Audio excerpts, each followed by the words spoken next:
his whole persona in so much that he's got to be ranked as probably something like the 5th most highest paid performer in America. Yeah. Yet there's definitely something that he doesn't flaunt, and he makes sure of it as well.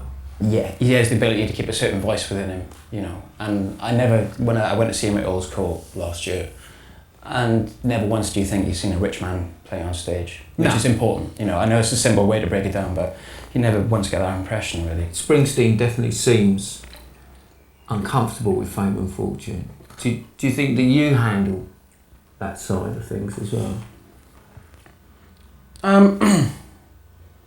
No, we just had it in different ways, and we, you know, our kind of bits of fame have been very much different to other people around us, I think. So the way we've dealt with that is like, you know, whenever we've had a bit of trouble, we've kind of shut up shop and just reverted back into like a bit of a metaphorical bedroom attitude, you know. Go to the mattresses, all that bullshit. Well, the next choice is definitely a band that's a worldwide, American and worldwide success, and that's Guns N' Roses. Yeah. You know, I remember having an argument, you know, with Richie McCarthy versus Guns N' Roses.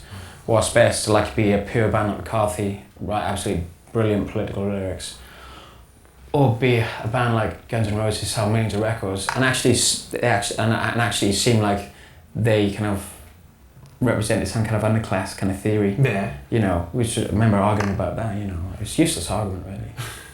Another point to me, which holds a slight problem with this type of band, is a very almost like, I mean, let's face it, the back of that is you know, they're almost taking on cartoon characters. No, I disagree. I mean, Axl looks cool as fuck.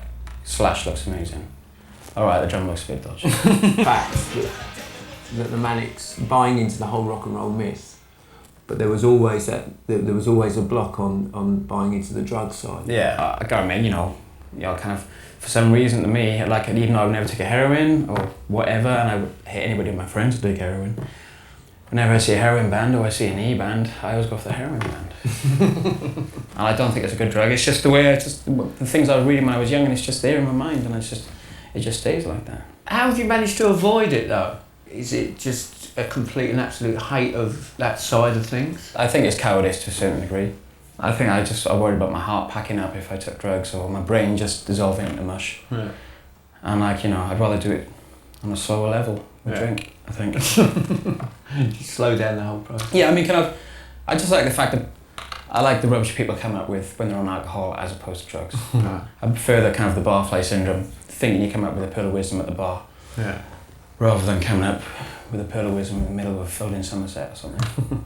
Okay, for your last choice, you've chosen Frank Sinatra, which is, well, I guess a lot of people would think is a slightly odd choice coming from you.